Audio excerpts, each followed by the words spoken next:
Στις 18 Μαΐου του 2017 η Anderlecht κατέκτησε το 34ο πρωτάθλημα Βελγίου της ιστορίας της, έπειτα από νίκη με 3-1 στην έδρα της Σαρλερουά, ολοκληρώνοντας ακόμα μια επιτυχημένη εγχώρια πορεία και επιβεβαιώνοντας για άλλη μια φορά την τεράστια υπεροχή της στο εθνικό ποδοσφαιρικό τοπίο. Η κυριαρχία αυτή αποκτά ακόμη μεγαλύτερη σημασία αν σκεφτεί κανείς ότι ο πρώτος τίτλος στο MOV ήρθε περισσότερο από μισό αιώνα μετά τη δημιουργία του Βελγικού πρωταθλήματος. Ενώ η συντριπτική πλειονότητα των επιτυχιών του συλλόγου καταγράφηκε υπό την προεδρία της οικογένειας Βαντεστόκ, η οποία σφράγισε όσο λίγες την ταυτότητα και την πορεία του κλαμπ. Λίγους μήνες αργότερα, ωστόσο, άνοιξε ένα νέο κεφάλαιο, καθώς ο έλεγχος της Anderlecht πέρασε σε νέα χέρια μέσω της πώλησης της δομής του συλλόγου σε έναν επενδυτή ονόματι Μαρκ Κούκε. Από εκείνο το σημείο και μετά, ένας σύλλογος που ήδη είχε αποσυρθεί από την πρώτη γραμμή της ευρωπαϊκής σκηνής εδώ και αρκετά χρόνια, άρχισε να φθήνει και σε εθνικό επίπεδο, γνωρίζοντας τη μεγαλύτερη περίοδο ξηρασίας του από τον πρώτο μεγάλο τρόπο που κατέκτησε το 1947. Σε αυτή την αγωνιστική κάμψη προσθέθηκε και μια θεσμική κρίση, με μεγάλη αστάθεια στη διοίκηση αλλά και στον πάγκο, όπως αποτυπώνεται χαρακτηριστικά από το γεγονός ότι μεταξύ 2017 και 2024 πέρασαν από την τεχνική ηγεσία 13 διαφορετικοί προπονητές. Παρ' όλα αυτά, κάποιες από τις εμφανίσεις του συλλόγου στην Ευρώπη έδειξαν να προσφέρουν μια αίσθηση ανάκαμψης και να επαναφέρουν μνήμες από τις μεγάλες ευρωπαϊκές εποποιίες του παρελθόντος. Από μια εποχή που όσοι είναι σήμερα κάτω των 20 ετών δεν πρόλαβαν να ζήσουν. Κι όμως υπήρξε μια περίοδος κατά την οποία η Anderlecht δεν ήταν απλώς το σημείο αναφοράς του βελγικού ποδοσφαίρου, αλλά και ένα αυθεντικό ευρωπαϊκό μέγεθος. Δεκαετίες του 1970 και του 1980. Οι MOV καθιερώθηκαν ως μία από τις πιο αναγνωρίσιμες δυνάμεις της Υπήρου, φτάνοντας σε όχι λιγότερους από 6 ευρωπαϊκούς τελικούς, στους οποίους προσθέθηκαν και 2 τελικοί UEFA Super Cup και ένα σύνολο 5 ευρωπαϊκών κατακτήσεων μέσα σε διάστημα μόλις 15 ετών. Οι περισσότερες από αυτές τις επιτυχίες συνοδεύτηκαν από ένα ποδόσφαιρο ευχάριστο στο μάτι, επιθετικό και φιλόδοξο, ένα στυλ παιχνιδιού που απαιτούσε άλλωστε ένα από τα πιο απαιτητικά κοινά της χώρας. Η Anderlecht υπήρξε στην κορυφή της ευρωπαϊκής σκηνής μέχρι και το 1990, ενώ με συνολικά 64 τίτλους σε διάστημα περίπου 70 ετών καθιερώθηκε ως ο πιο επιτυχημένος σύλλογος στην ιστορία του βελγικού ποδοσφαίρου. Αυτή είναι η ιστορία της Royal Sporting Club Anderlecht, ενός συλλόγου που δεν έγινε απλώς σύμβολο επιτυχίας, αλλά και έκφραση μιας πολύ συγκεκριμένης ποδοσφαιρικής απέτησης. Παρά το γεγονός ότι βρίσκεται γεωγραφικά εντός Φλάνδρας, η πόλη των Βρυξελών και αρκετοί από τους δήμους που ανήκουν στο αστικό της σύμπλεγμα συνθέτουν μια αυτόνομη περιφέρεια με ορισμένες δικές της αρμοδιότητες. Ανάμεσα στους 19 δήμους αυτής της περιοχής βρίσκεται και το Anderlecht. Ένας δήμος που συνορεύει στα δυτικά με την πρωτεύουσα και μοιράζεται επίσης σύνορα με περιοχές όπως τον Μόλενμπεκ και το Σεντ Ζιλ. Προερχόμενο από τη σύμπραξη μιας παλιάς κυριότητας και ενός χωριού, το Anderlecht βρισκόταν στη δυτική όχθη του ποταμού Σεν και για μεγάλο χρονικό διάστημα παρέμεινε συνδεδεμένο διοικητικά με την πόλη των Βρυξελών, προτού αποκτήσει πλήρη αυτονομία το 1796. Ως αγροτική περιοχή αρχικά, η κοινότητα παραδόθηκε σταδιακά στις ειρήνες της εκβιομηχάνησης, κυρίως λόγω του καναλιού Σαρλερουά Βρυξέλλες, το οποίο ευνόησε την εγκατάσταση πολλών εργοστασίων και βιομηχανικών μονάδων κατά μήκος αυτής της νέας υδάτινης αρτηρίας. Σήμερα, με πληθυσμό που ξεπερνά τους 125.000 κατοίκους, η πόλη οφείλει μεγάλο μέρος της διεθνούς φήμης της σε έναν αθλητικό σύλλογο που ιδρύθηκε στις αρχές του 20ου αιώνα. Η απαρχή αυτής της ιστορίας μας μεταφέρει στις 27 Μαΐου 1908. Εκείνη τη μέρα, ο σύλλογος Leopold FC αντιμετώπιζε σε φιλικό παιχνίδι τη Queen's Park Rangers. Αν και η QPR ήταν τότε απλώς ένας μικρός σύλλογος χαμηλότερης κατηγορίας, η Leopold FC συγκαταλεγόταν στις 4 ομάδες περιφέρειας των Βρυξελών που αγωνίζονταν στη λεγόμενη Division d'Honneur, δηλαδή στην πρώτη κατηγορία, μαζί με την Union Saint-Gilloise, την Daring Club Βρυξελών και τη Racing Club Βρυξελών. Η δημιουργία του βελγικού πρωταθλήματος το 1895 συνέπεσε με την εμφάνιση μεγάλου αριθμού συλλόγων στην περιοχή της πρωτεύουσας, καθώς οι πόλεις των Βρυξελών, του Saint-Gilles και του Μόλεμπεκ διέθεταν ήδη εκπροσώπους στην ελίτ από την πρώτη κιόλας διοργάνωση. 18 νέοι από το Δήμο του Anderlecht θέλησαν τότε να αντιδράσουν σε αυτή την απουσία του τόπου τους από το ποδοσφαιρικό προσκήνιο και συναντήθηκαν στο καφέ Concordia στις 27 Μαΐου 1908 για να ιδρύσουν την Anderlecht Sporting Club, με πρώτο πρόεδρο τον Charles Ross. Ο πρώτος αγώνας του νέου συλλόγου βρήκε την Anderlecht να νικά του St. George με το εντυπωσιακό 11-8, ενώ οι επιτυχίες των πρώτων εκείνων μηνών της επέτρεψαν να εγγραφεί το 1909 στην τρίτη περιφερειακή κατηγορία της Brabant, δηλαδή σε επίπεδο που σήμερα θα αντιστοιχούσε στην πέμπτη κατηγορία. Η πρώτη εκείνη ιστορική σεζόν ήταν καθοριστική, καθώς ο σύλλογος όχι μόνο προβιβάστηκε αμέσως, αλλά υιοθέτησε και τα σημερινά του χρώματα, το μοβ και το λευκό, πιθανότατα ως φόρο τιμής στη μετέπειτα βασίλισσα του Βελγίου, Ελισάβετ της Βαβαρίας, της οποίας η άμαξα ήταν διακοσμημένη με λευκά και μοβ άνθη.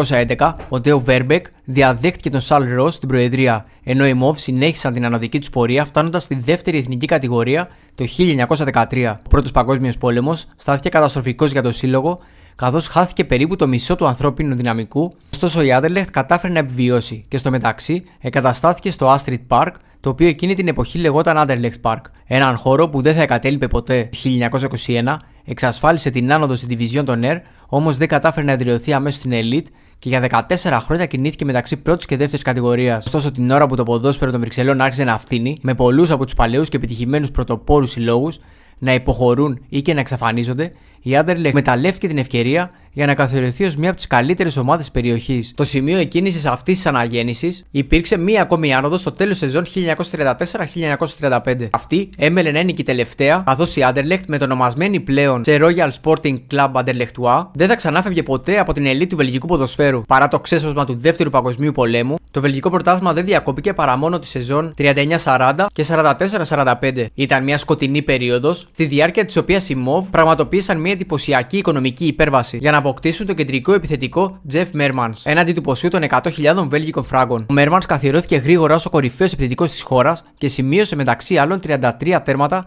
τη σεζόν 43-44, στην οποία η Anderlecht τερμάτισε σε μια εντυπωσιακή δεύτερη θέση. Το 1946 οι Mauve πέρασαν σε άλλο επίπεδο, επενδύοντας τόσο στις υποδομές όσο και στο αγωνιστικό σκέλος, την ανύψωση των κερκίδων και την κατασκευή στέγης πάνω από τις εξέδρες του σταδίου Emile Vers, αλλά και με ένα ρόστερ ικανό να αλλάξει οριστικά τη μοίρα του συλλόγου. Το αποτέλεσμα αυτής της προσπάθειας ήταν η κατάκτηση του πρώτου πρωταθλήματος το 1947, στο τέλος μιας εξαιρετικά ανταγωνιστικής σεζόν, με τον Mermans να παραμένει μέχρι και σήμερα ο δεύτερος σκόρερ στην ιστορία του πρωταθλήματος. Από εκεί και έπειτα η Anderlecht πολλαπλασίασε τις επιτυχίες της, κατακτώντας ακόμα 6 τίτλους μεταξύ 1948 και 1956, ενώ εξασφάλισε και συμμετοχή στην πρώτη έκδοση του Κυπέλλου Πρωταθλητριών Ευρώπης. Μια πορεία που ολοκληρώθηκε με 2 ήττες από την Ουγγρική Βόρος Λομπόγκο. Μετά από έναν ακόμη τίτλο το 1959, ο σύλλογος βρέθηκε σε νέο ιστορικό σταυροδρόμι την επόμενη χρονιά, με την απομάκρυνση του προπονητή Bill Gormley, ο οποίος βρισκόταν στο πόστο από το 1950. Η αλλαγή αυτή συνδέθηκε με την αύξηση ενός τεχνικού με πραγματικά επαναστατικές ιδέες, ο οποίος θα άφηνε αποτύπωμα όχι μόνο στο βελγικό,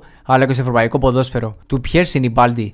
Ο Sinibaldi ήθελε να επιβάλλει ένα πρωταγωνιστικό και επιθετικό ποδόσφαιρο, βασισμένο στην κατοχή της μπάλας και στην επιθυμία να επιβάλλει το δικό του ρυθμό και το δικό του παιχνίδι ανεξαρτήτως αντιπάλου. Η Anderlecht έπαιζε τότε με 4-2-4 και μπορούσε να στηριχθεί όχι μόνο σε μια παραγωγική επίθεση, αλλά και σε χαφ όπως ο Ζεφ Ζουριών και ο Πιέρ Ανών, καθώς και σε μια αμυντική γραμμή η οποία αγωνιζόταν πολύ ψηλά στο γήπεδο και ξεχώριζε με την τεχνική της ευχέρεια. Ήταν μια ομάδα που για πολλές σεζόν έμεινε σχεδόν αναλύωτη και που κατέκτησε το πρωτάθλημα το 1962 και στη συνέχεια από το 1964 έως το 1966.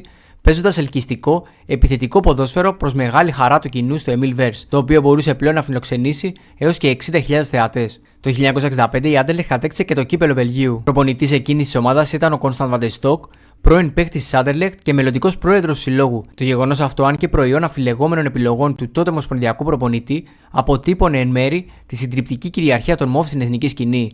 Η ομάδα των Βρυξελών είχε επίσης την ευκαιρία να λάμψει και στην Ευρώπη, φτάνοντας σε 2 ημιτελικούς κυπέλλου πρωταθλητριών, εκ των οποίων ο ένας το 1963 περιλάμβανε τον αποκλεισμό της Real Μαδρίτης, ένα κατόρθωμα εξαιρετικά σπάνιο για την εποχή, αφού πέρα από την Μπαρτσελώνα κανένας άλλος σύλλογος δεν είχε πετύχει κάτι αντίστοιχο. Παρά την αποχώρηση του Sinibaldi το 1966, η Anderlecht συνέχισε να γεμίζει την τροπαιοθήκη της με 2 ακόμα πρωταθλήματα το 1967 και το 1968. Γεγονός που την κατέστησε το μοναδικό σύλλογο με 5 συνεχόμενα πρωταθλήματα Βελγίου. Ο Sinibaldi επέστρεψε αργότερα για ένα σύντομο πέρασμα που συνδέθηκε με την παρουσία σε τελικό του Intercities Fair Cup το 1970, ενώ στις αρχές της δεκαετίας του 70 ο σύλλογος ξεκίνησε μια νέα συγκομιδή τροπαίων. Αυτή τη φορά με ιδιαίτερη έμφαση στα κύπελα. Με τον Constant van de Stok πλέον στην προεδρία, μια νέα σελίδα άρχισε να γράφεται. Σταδιακά η γενιά των Van Himst και των υπόλοιπων ιστορικών μορφών αποσύρθηκε ή αποχώρησε, και η μετάβαση αυτή συνοδεύτηκε από ορισμένες εντάσεις, όπως η νέα αποχώρηση του Sinibaldi το 1971 ή το αντιφατικό πέρασμα του George Kessler,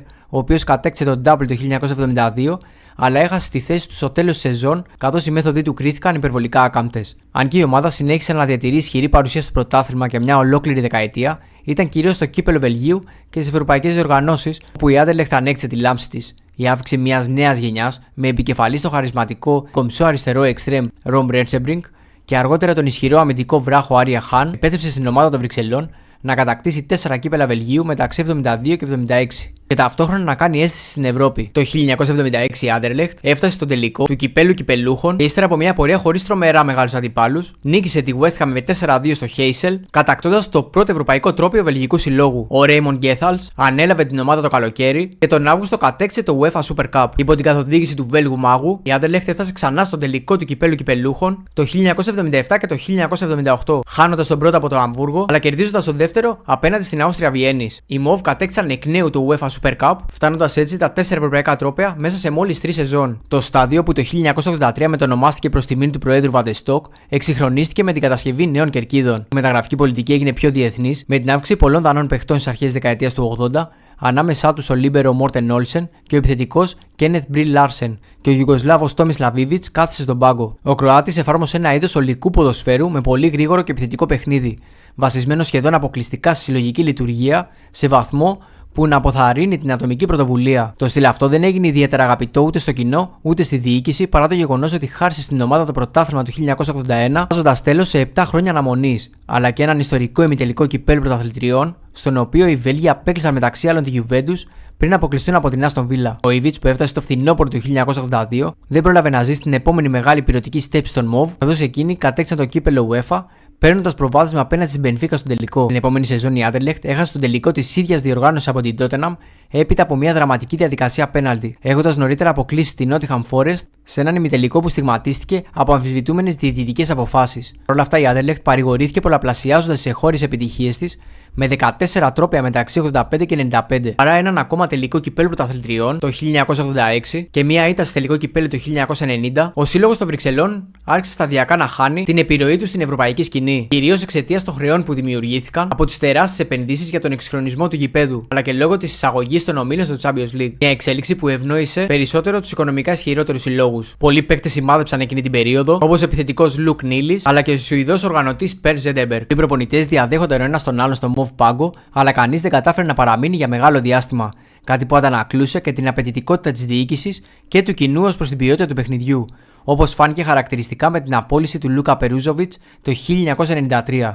Σε μια στιγμή που η Άντερλεχτ ήταν πρώτη στο πρωτάθλημα και είχε πραγματοποιήσει μια από τις καλύτερες εκκινήσεις της ιστορίας της, με 29 βαθμούς σε 34 πιθανούς. Από το 1995 και μετά όμως, το πλοίο άρχισε να κλειδονίζεται ακόμη περισσότερο. Η υπόθεση Μπόσμαν κράτησε σε αγωνία όχι μόνο το βελγικό ποδόσφαιρο, αλλά και ολόκληρο το ευρωπαϊκό οικοδόμημα. Στις 15 Δεκεμβρίου 1995, η ιστορική απόφαση που ευνόησε την ελεύθερη διακίνηση κοινοτικών παιχτών εντός του χώρου Σέγγεν έβαλε τέλος στις ποσοστώσεις για ποδοσφαιριστές από κράτη-μέλη της Ευρωπαϊκής Ένωσης και ενίσχυε κυρίως τα ισχυρότερα πρωταθλήματα. Το βελγικό δεν ανήκε σε αυτή την ελίτ και η Άντερλεχτ αναγκάστηκε να περιορίσει δραστικά τις ευρωπαϊκές φιλοδοξίες. Το δεύτερο μισό της δεκαετίας του 90 είδε το σύλλογο να αποτυγχάνει στην αναζήτηση τροπαίων, ενώ παράλληλα ξέσπασε μια υπόθεση που αφορούσε έναν ημιτελικό κυπέλλου UEFA του 1984. Είχε ήδη αναφερθεί νωρίτερα ο ημιτελικός απέναντι στην Νότιχαμ Φόρεστ. Στα μέσα της δεκαετίας του 90, αποκαλύψεις υποστήριξαν ότι ο αείμνηστος Ισπανός διαιτητής Γκουρουσέτα Μούρο είχε διαφθαρεί από μέλη της Άντερλεχτ, οδηγώντας σε ένα εξαιρετικά γενναιόδωρο πέναλτι υπέρ των Βέλγων και στην ακύρωση βρετανικού γκολ για ανύπαρτο offside. Παρά τις διαδικασίες που ξεκίνησε η Νότιχαμ και τις σχετικές ενέργειες εναντίον των Μοβ, δεν επιβλήθηκαν κυρώσεις λόγω παραγραφής. Ακόμη πιο εντυπωσιακό είναι ότι οι βρετανικές πηγές υποστήριξαν πως η UEFA γνώριζε για την υπόθεση ήδη από τις αρχές της δεκαετίας του 90, αλλά φαίνεται να την είχε θάψει μέχρι να συμπληρωθεί το δεκαετές όριο και να κλείσει οριστικά. Αν και ο σύλλογος αθωώθηκε σε επίπεδο δικαστικής αντιμετώπισης, η εικόνα του υπέστη σοβαρό πλήγμα και η Άντερλεχτ βρέθηκε σε δύσκολη αγωνιστική θέση, σε σημείο να βρίσκεται τελευταία στο πρωτάθλημα το φθινόπωρο του 98, πριν ανακάμψει τελικά και εξασφαλίσει ευρωπαϊκό εισιτήριο. Παρά τις δυσκολίες, ο σύλλογος κατόρθωσε να πετύχει το double πρωταθλήματος και Super Cup το 2000, βασιζόμενος μεταξύ άλλων στο επιθετικό δίδυμο Κόλερ Ρατζίνσκι. Παρά μια καλή πορεία στο Champions League την επόμενη χρονιά, η Άντερλεχτ δεν κατάφερε να καθιερωθεί ξανά στους 16 της κορυφαίας δασυλλογικής διοργάνωσης, ενώ γνώρισε και ένα θλιβερό σερί 12 συνεχόμενων ηττών στο Champions League μεταξύ 2003 και 2005. Ένα αρνητικό ρεκόρ που θα σπάσει η Μαρσέιγ 15 χρόνια αργότερα. Εκείνη την περίοδο αναδείχθηκε ένα group που θα εξελισσόταν στη βασική υπερασπιστική και ούλτρα έκφραση του συλλόγου, η Move Army. Σε αγωνιστικό επίπεδο, η ομάδα των Βρυξελών συνέχισε να πολλαπλασιάζει κατακτήσεις σε πρωτάθλημα και Super Cup, με 7 τίτλους πρωταθλητή μεταξύ 2004 και 2014 και 6 Super Cup. Αυτές οι επιτυχίες βασίστηκαν σε μια πολιτική ανάπτυξης και προσέλκυσης νεαρών ταλέντων, με παίκτες όπως ο δημιουργικός Μπαρκ Μπουσουφά, αλλά και σε ένα ποιοτικότατο προπονητικό κέντρο, από το οποίο πέρασαν στις πρώτες ποδοσφαιρικές τάξεις παίκτες όπως ο Βινσέντ Κομπανί και ο Λομερού Λουκάκου. Η Άντερλεχτ έφτασε μέχρι τα προημιτελικά του Europa League το 2017 και κατέκτησε εκείνη τη χρονιά το 34ο πρωτάθλημα της ιστορίας της, καθώς και το βελγικό Super Cup, τα δύο τελευταία της τρόπαια πριν από την εξαγορά του συλλόγου από τον Μαρκ Κούκε. Ο Κούκε, δωρητής και διευθύνων σύμβουλος του φαρμακευτικού ομίλου Omega Pharma, είχε προηγουμένως εμπλακεί στο χώρο της ποδηλασίας και είχε οδηγήσει την KV Οστάνδη μέχρι τα προκριματικά των ευρωπαϊκών διοργανώσεων. Αν και η μετάβαση από την οικογένεια Βαντεστό και τον Μαρκ Κούκε πραγματοποιήθηκε ομαλά σε επίπεδο ιδιοκτησίας, αγωνιστικά αποτελέσματα δεν ακολούθησαν. Με την έκτη θέση τη σεζόν 18-19, η Άντερλεχτ απέτυχε να προκριθεί στην Ευρώπη για πρώτη φορά μετά το 1964. Ακόμη χειρότερα, την επόμενη χρονιά τερμάτισε 8η, καταγράφοντας τη χειρότερη επίδοσή της από το 1938. Ταυτόχρονα ο σύλλογος κλονίστηκε από το σκάνδαλο Football Gate και ειδικότερα από τις ενέργειες του ισχυρού ατζέντη Μόγκι Μπαγιάτ, ο οποίος φέρεται να έλαβε πολυάριθμες κρυφές προμήθειες σε σημαντικό αριθμό μεταγραφών, παρά ένα τελικό κυπέλου Βελγίου το 2022 και ένα προημιτελικό Europa Conference League την αμέσως επόμενη σεζόν. Η Anderlecht δεν κατάφερε πλέον να εμπλακεί πραγματικά στη μάχη του τίτλου. Η κατάσταση αυτή οφείλεται σε αστάθεια σε όλα τα επίπεδα, καθώς οι θέσεις του πρώτου προπονητή, του αθλητικού διευθυντή και του διευθυντή ακαδημιών γνώρισαν συνεχείς αλλαγές, ενώ περισσότεροι από 100 ποδοσφαιριστές φόρησαν τη φανέλα της Anderlecht μεταξύ 2017 και 2022. Γεγονός που κατέστησε το σύλλογο τη δεύτερη πιο ασταθή ομάδα της ελίτ στη χώρα. Παρά την αύξηση ενός δανεικού απικισμού σε επίπεδο παικτών και στελεχών κατά τις τελευταίες μεταγραφικές περιόδους, η εικόνα δεν φαίνεται να έχει αλλάξει ριζικά, αν και η ομάδα δείχνει να ξαναβρίσκει χρώμα, ιδιαίτερα στην ευρωπαϊκή σκηνή, μέσα από μια ενδιαφέρουσα πορεία στο Europa League. Παρότι η κατάκτηση ενός 35ου τίτλου φαίνεται να είναι άμεσα εξασφαλισμένη, γνωρίζοντας μάλιστα ότι ο σύλλογος διανύει τη μεγαλύτερη περίοδο ανομβρίας από το 1947 και δεν έχει ακόμη καταφέρει να ανακτήσει σταθερότητα, η Anderlecht εξακολουθεί να διαθέτει τη δυνατότητα να αντιστρέψει την πορεία της, αρκεί να ξαναβρει ένα ελκυστικό ποδόσφαιρο και μια ομάδα ικανή να επανασυνδεθεί με την επιτυχία. Μέσα σε 70 χρόνια η Anderlecht έχτισε ένα παλμαρέ χωρίς αντίπαλο στο Βασίλειο.